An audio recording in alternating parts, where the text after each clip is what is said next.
Hey Carol, this is Hannah, and this is vBlog for Chapter 11. The article that I will be discussing is the governor's talking funding, and the reason why I picked that was because it introduced a lot of great opinions from influential governors and some really good examples.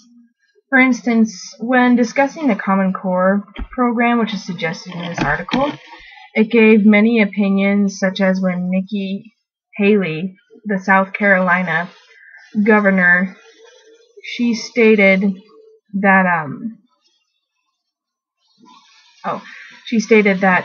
she says, well, I understand and agree with looking outside of South Carolina for ideas. She firmly believes that our government and the people should retain as much local control over programs as possible. And I really agree with that, because I believe that local control over curriculum and the school programs are most important, because that helps individualize students, and it will help students prosper that way, because then they're not being tested on other states.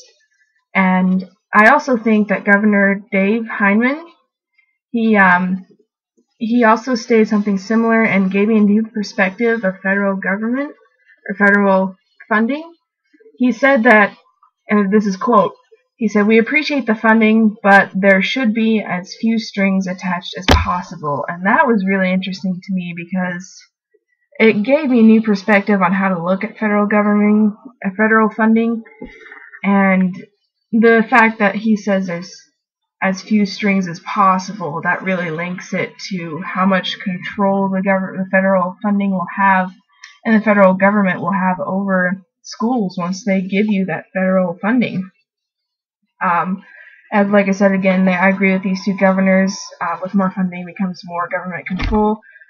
I also agree that with the Connecticut government, Daniel Molloy, when he says, he said if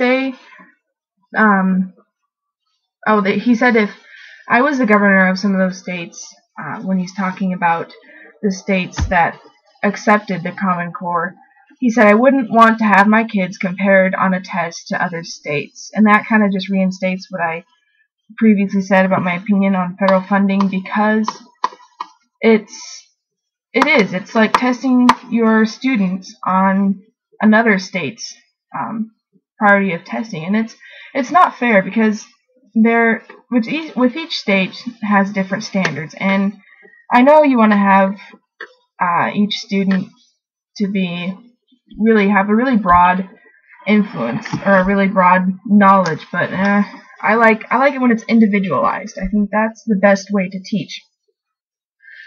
However, the article also states that Iowa, who used to be the highest in the educational standards, they're now in the middle of the pack, according to Branstad, governor of Iowa.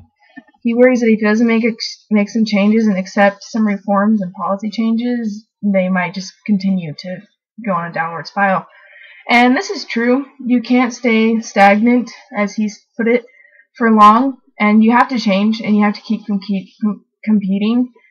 You have to change in order to keep competing in the educational department. And I also really love how Indiana government Mitch Daniels states that even if funding disappeared, the truth about schools failing, which would eventually get out, that would help. I mean, that knowledge alone, going to the public, that would help a lot. Throughout the article, it was hard to find many discrepancies because of all the support it received and all the government's comments.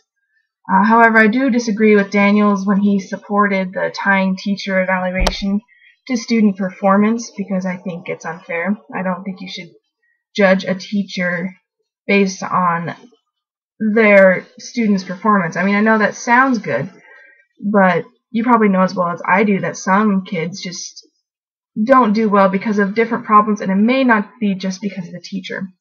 And how this is relevant to Idaho, I'd like to compare Iowa to Idaho with the fact that, like Iowa, we are pretty stagnant, and we are trying to introduce plans like the Luna plans, but those aren't right for a school system.